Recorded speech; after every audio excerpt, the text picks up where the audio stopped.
बिस्मिल्लाहिर्रहमानिर्रहीम। अस्सलाम वालेकुम नाज़रीन, आप यूट्यूब चैनल देख रहे हैं। मैं इमरान खान हूँ। नाज़रीन, शहजाद अकबर साहब ने खबर दी है, कुछ और लोगों ने भी इसके बारे में बात की है। मैंने इसके ऊपर तहकीक की तो कुछ चीज़ों की तस्दीक हुई है। खैबर पख्तूनख्वा की हुकूमत को नहीं चलने दिया जाएगा, ये फैसला कर लिया गया है एस्टेब्लिशमेंट की जानिब से।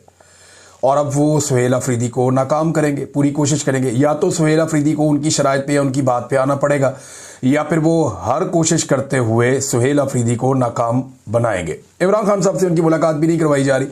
हो सकता है आने वाले दिनों में करवा दी जाए, क्योंकि डे बाई डे चीज़ें तब्दील होंगी और चीज़ें जो है वो इस तरफ से इस तरफ जाएंगी और कुछ नई हिकमत अमली भी बनेगी। लेकिन खैबर पख्तूनख्वा में पाकिस्तान तहरीक इंसाफ को जो कुछ थोड़ी ऑक्सीजन मिली है एक बड़ी तब्दीली के बाद, वो थोड़े दिनों में जैसे जैसे चीज़ें डाउन होंगी तो मायूसी फैलाई जाएगी और खैबर पख्तूनख्वा के हालात को डेलिबरेटली ख़राब किया जाएगा और इस तरह की सूरत बना दी जाएगी कि वहाँ पे कोई इमरजेंसी लगा दी जाए या कोई और सूरत डिक्लेयर कर दी जाए, लोगों में मायूसी फैला दी जाए, तो दहशतगर्दी के वाक़यात भी हो सकते हैं। अब खैबर पख्तूनख्वा देखें, पुरअमन खैबर पख्तूनख्वा, जहाँ पे हालात बहुत अच्छे हों, लोग खुशहाल हों, वो कभी भी ऐसे ताजरों को या बिजनेसमैन को पसंद नहीं है या ऐसे बैरूनी आकाओं को पसंद नहीं है ऐसा खैबर पख्तूनख्वा जहाँ से आपको मादनियात ले जाने में मुश्किल पेश है।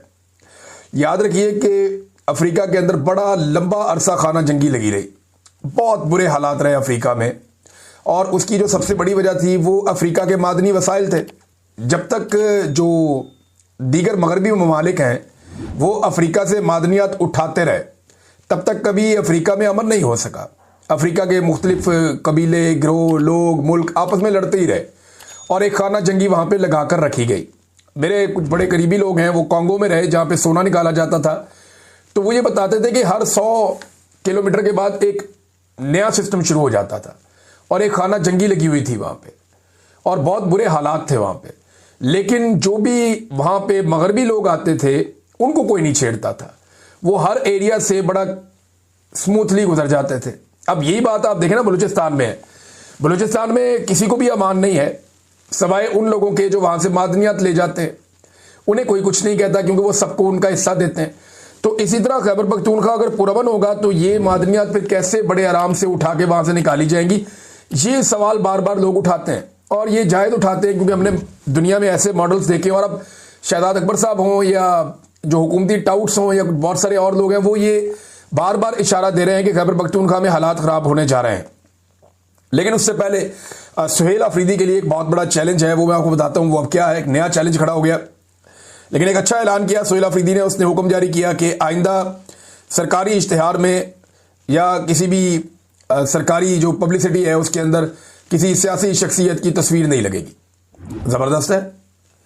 यानी पैसा जब अवाम का है तो आप इश्तिहार छापें और इंफॉर्मेशन दें। ये अपनी शक्लें लगाना ये कोई मुनासिब बात तो नहीं है। अब पंजाब के अंदर चले जाएं, वफाक में चले जाएं, सिंध में चले जाएं, पूरे पूरे टब्बर की तस्वीरें लगा देते हैं। इनका बस नहीं चलता कि जो ख़ानदान में नए बच्चे पैदा हुए उनकी फ़ोटो भी लगा दें अखबारात में अवाम के पैसों से। तो यहाँ तो पंजाब में तो एक फ़ोटो कर दी जा रही है, हर तरफ एक मुंह है वो चिपका दिया जाता है। कभी उस मुंह के साथ ट्रंप को जोड़ देते हैं, कभी फील्ड मार्शल को जोड़ देते हैं, कभी नवाज शरीफ को जोड़ देते हैं, कभी किसी और को जोड़ देते हैं।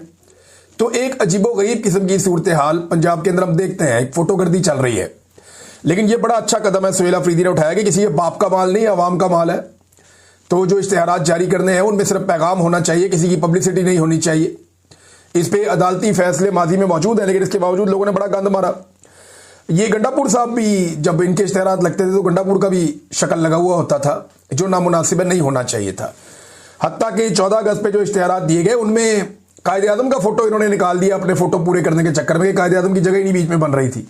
अल्लामा इकबाल की जो मुफक्किर पाकिस्तान है उनकी भी जगह बीच में नहीं बन रही थी। ये इनके हालात हैं। अब बात करते हैं कि सुहेल अफरीदी को कौन सा बड़ा चैलेंज दरपेश है। ये बहुत इंपॉर्टेंट चीज़ है।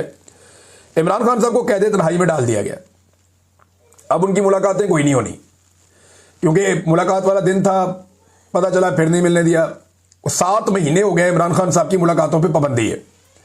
अब आप कहेंगे ये जो इमरान खान की बातें बाहर आ रही हैं या जो लोग मिलते हैं वो कैसे, तो वो इमरान खान साहब के ऊपर जेल में एक ट्रायल किया जा रहा है और उस ट्रायल को कानूनी तौर पे ये बाउंड है कि उस ट्रायल के अंदर कोई ना कोई जर्नलिस्ट, वकला या इमरान खान साहब की फैमिली का कोई मेंबर उसको उस ट्रायल के दौरान मौजूद होना चाहिए, और जो उसके साथ दीगर मुजरिम है उनको भी वहां मौजूद होना चाहिए।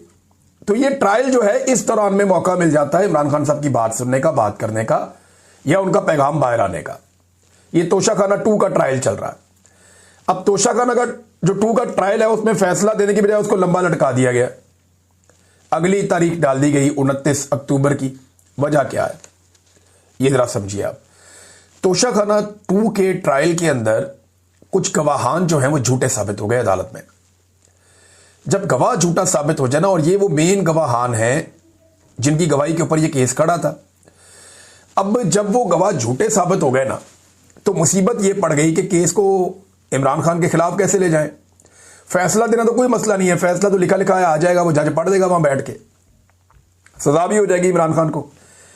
लेकिन पूरी दुनिया में पाकिस्तान का पहले ही मजाक उड़ा हुआ है, और इमरान खान साहब के हर मुकदमे का जो फैसला है वो इमरान खान साहब की पार्टी उठाती है और आलमी फोरम्स के ऊपर भी ले जाती है कि जनाब ये भी पढ़ दें, ये इमरान खान के खिलाफ फैसला है और ये गवाहों की हालत है। तो पाकिस्तान की अदलिया का मजाक बन रहा है, नंबर 1। नंबर 2, ये फैसला किसी भी बड़ी अदालत में टिकेगा नहीं। अव्वल तो बड़ी अदालत में इस्लामाबाद हाई कोर्ट में इस वक्त जस्टिस सरफराज डोगर बैठे हैं। जब से वो आए, इमरान खान साहब के लिए इंसाफ नापैद हो गया। उन्हें तो इंसाफ अब मिल ही नहीं रहा इमरान खान साहब को, क्योंकि जस्टिस डोगर साहब आकर बैठ गए। उनको लाहौर से लाया ही इस काम के लिए गया था, 15वें नंबर से उठा के, कि इनको ले जाओ, ले जाके इस्लामाबाद हाई कोर्ट का चीफ जस्टिस बना दो। जो इनको कहेंगे वो करेंगे, और वो कर भी रहे हैं। इमरान खान साहब का केस वो लगने ही नहीं देते। लेकिन इसके बावजूद जब भी केस लगेगा, झूठे गवाहान की बुनियाद पे केस ठहर नहीं पाएगा, ये बेड़ा गर्क हो जाएगा। और वक्त जब बदलता है तो फिर पाकिस्तान तहरीक इंसाफ को मौका मिलेगा, वो जुडिशरी की इन कार्रवाइयों के खिलाफ अपील्स में भी जाएंगे और हालात तब्दील भी होंगे। तो अब एक ऐसे केस में जहां पे गवाही झूठे साबित हो गए, इमरान खान के खिलाफ फैसला कैसे सुना, ये सवाल भी खड़ा है।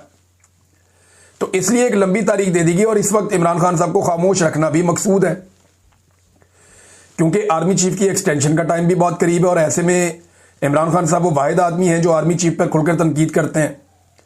लिहाजा अगर इमरान खान ने आर्मी चीफ पर खुलकर तनकीद की और आर्मी चीफ की जो एक्सटेंशन है उसके लिए कोई रुकावट बनी, तो ये प्रॉब्लम है ना।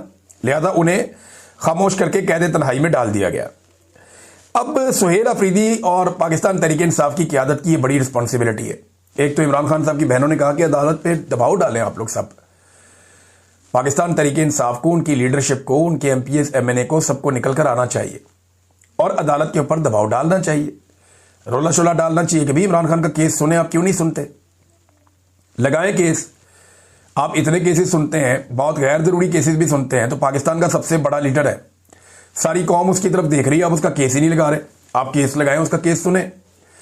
अब ये जो रोला है वो पढ़ना चाहिए, और इसमें सुहेल अफरीदी का किरदार बड़ा इंपॉर्टेंट होगा। वो इमरान खान से मिलना चाहते हैं, इसके लिए खैबर पख्तूनख्वा असेंबली के अंदर करारदाद भी पास हो गई।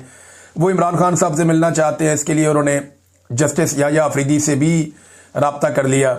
वो इमरान खान साहब से मिलना चाहते हैं, इसके लिए उन्होंने इस्लामाबाद हाई कोर्ट में दरखास्त भी दायर कर दी।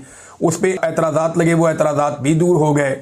लेकिन सुहेल अफरीदी की अभी तक इमरान खान साहब से मुलाकात नहीं हो पाई, और ना ही वो मुलाकात तय हो पाई है। वज़ीर आज़म को भी उन्होंने कहा जी मेरी मुलाकात करवाएं, तो वज़ीर आज़म ने बेबसी का इजहार करते हुए कहा जी मैं पूछ कर बताता हूं, और तब से लेकर अब तक वज़ीर आज़म ने पूछ कर कुछ भी नहीं बताया।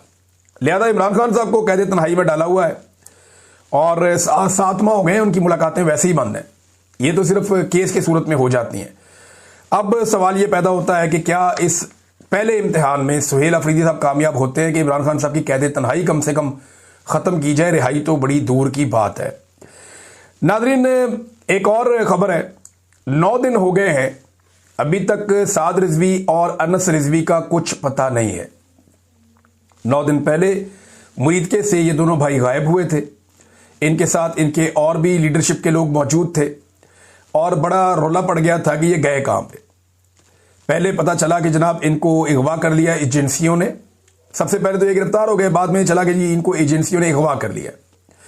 फिर बताया गया जी एक भाई जख्मी है, फिर बताया गया जी दोनों भाई जख्मी हैं, फिर ऐसी अफवाह फैली कि कोई एक इनमें से भाई जो है वो मर गया है। तो इस किस्म की चीज़ें जो है वो बार बार फैलाई गई और ये चीज़ें कही गई।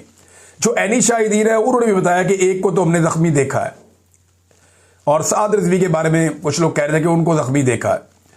लेकिन फिर जो हुकूमत के करीबी लोग हैं या वो जर्नलिस्ट जिन्हें इतला मिल जाती है एजेंसियों से भी, और उनका ये दावा सामने आया कि ये एजेंसियों की हिरासत में। मेरी अपनी दानिश में जो मेरा अपना एनालिसिस है वो यही कहता है कि चौथी सबसे ज्यादा वोट लेने वाली पार्टी है। अब इसकी लीडरशिप ऐसे तो नहीं छुपी रह सकती, वो तो गिरफ्तारी दे देनी चाहिए उनको। तो ऐसा नहीं है कि वो कहीं बाहर फिर रहे हैं, ऐसा जरूर है कि वो इस वक्त हसास इदारों की हिरासत में है और जख्मी है या ठीक है इसके बारे में कुछ पता नहीं। लेकिन बाहर के जो मामलात हैं, हसास इदारे जब तक उन मामलात को कंट्रोल नहीं कर देते तब तक इन भाइयों को मंजरे आम पर नहीं लाया जा सकता या इन्हें सामने नहीं लाया जा सकता। और अगर इनमें से किसी एक को कुछ हो गया है जिसके बारे में खबरें चलती रही हैं तो फिर सूरत हाल बिल्कुल मुख्तलिफ होगी। लेकिन मुझे नहीं लगता, जितने दिन गुजर गए हैं इतने दिन तक हुकूमत रिस्क ले नहीं सकती है ये एजेंसियों की हिरासत में।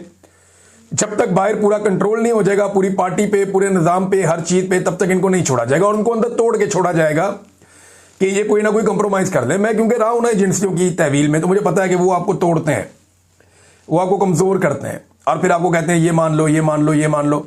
तो जब इंसान मान लेता है तो फिर उसके बाद वो फिर कैलकुलेट करते हैं कि अब क्या करना है, क्या नहीं करना। लिहाजा मुझे लगता है कि उनको तोड़ने की कोशिश की जाएगी। और ये जो एक खबर चलवाई गई थी बाकायदा देकर, देखिए मैं ज़ियाद तनोली साहब एक जर्नलिस्ट हैं, सीनियर जर्नलिस्ट हैं, और उनकी खबरें ऐसे बाउंस नहीं हो सकती। ये बाकायदा कहीं डिस्कशन हुई है और ये खबर जानबूझकर चलवाई गई है कि जो खादम हुसैन